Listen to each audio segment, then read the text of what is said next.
Okay, this is part two. So we left off now with during work time. So the first thing here is signal or routine for leaving the classroom.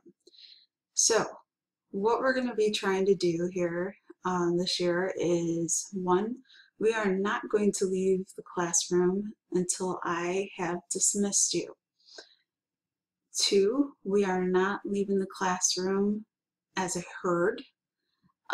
So we are not going to be all by the door, gathered around, waiting and pushing and shoving to get out of the door first. Um, Most of the classes last year did a very good job of not doing that, but there were some that were routinely by the door pushing their way out, and that is not acceptable. It is not safe. We're not going to do that. So we need to make sure that the room is clean, no matter what room we may be in. And so we are going to use our time wisely. And for the most part, we are going to try and do some kind of exit slips, some kind of exit activity. And then at the end, like I said, we are going to make sure that we are cleaned um, top to bottom before we are able to exit. So what I've come up with is an activity where we're going to do a form, a version of questions where people are going to be asked questions randomly, and if they answer the question correctly, they will be able to line up at the door. And if not, they will have to wait their turn and then get another question until they can answer correctly, and then they will be able to line up at the door. And that's how it's going to go. Okay, so most of the time that will be the way that we line up at the door. Okay, so that is it for that. What to do if you finish early with a task? Well, if you finish early with the task, if there happens to be somebody who is struggling with a concept and you feel secure in what you have done with your project and you would like to assist, you can always be a helper. All right, you can be I don't know what you'd call a master at the craft for that day and assist your fellow student with that skill. You can also maybe take that project and flip that project and work with it in maybe another medium. So maybe if it was something in colored pencil, maybe try it in marker or try a different subject matter. So if it was, say, the candy marble project, maybe you try it with, say, animals instead. I don't know. So just some ideas. Next one. How do I establish acceptable noise level? Well, how are we going to do that? We are going to be young adults and we are going to realize that we are sitting next to one another and we are going to talk to one another as if we are next to each other. Yeah, right. We're all excited to see one another, right? Yeah. Okay, so reality check, Mrs. Downing. Okay, so here's what we're going to do. We are going to try our best to be to be let's see, to have have it in the back of our heads that we need to be appropriate in class, okay? And somewhere deep inside, we all know what that means. But if you need a little nudge, a little bit of a reminder, that's what I'm here for, okay?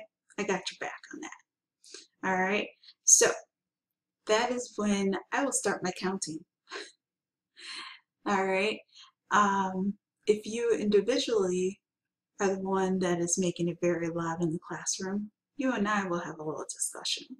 All right, so that is basically how the noise level will be controlled. In addition, this year, and we will talk about this a little bit further down the line, but in addition, we're also going to have classroom jobs. There is going to be a person or two that will be helpers in this area where they're going to be in charge of noise level. So we'll talk about that more in a little bit. How do students get help? What are rules for leaving seats? Okay, so how do students get help? Well, pretty basic. Nothing's really changing here, except that I want to make it very clear that I want and need to give my attention to the people that are with me at that moment. Okay? I am there for all of you. I will try. No. Okay, let me take that back. I am going to get to all of you at some point during class. Okay? If not more than once. Okay? So please do not think that I am ignoring you if I don't turn around right away and say something to you as you're tugging on me or tapping on my shoulder or talking to me as I'm talking to somebody else. Okay? You need to wait. All right?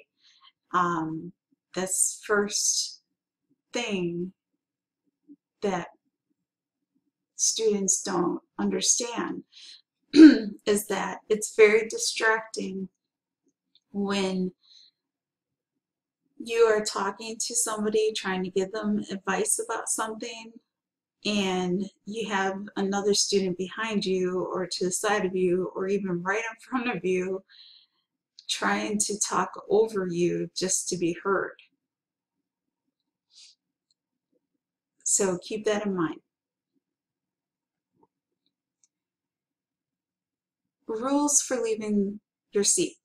You are free to leave your seat whenever you need to, as long as I am not in the middle of a presentation or there's not another person in the room giving a presentation. Okay? Okay, next bullet point. When can students sharpen pencils or put something in trash, recycle paper, etc.? Same idea, okay?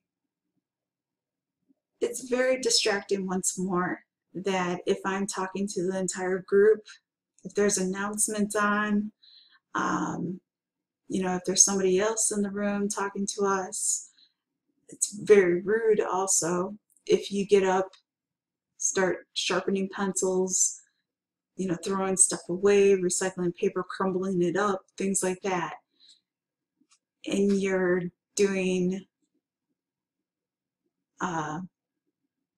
such things as, you know, sharpening the pencil, okay?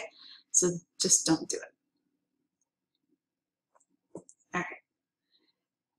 Please move on and go to video part 3.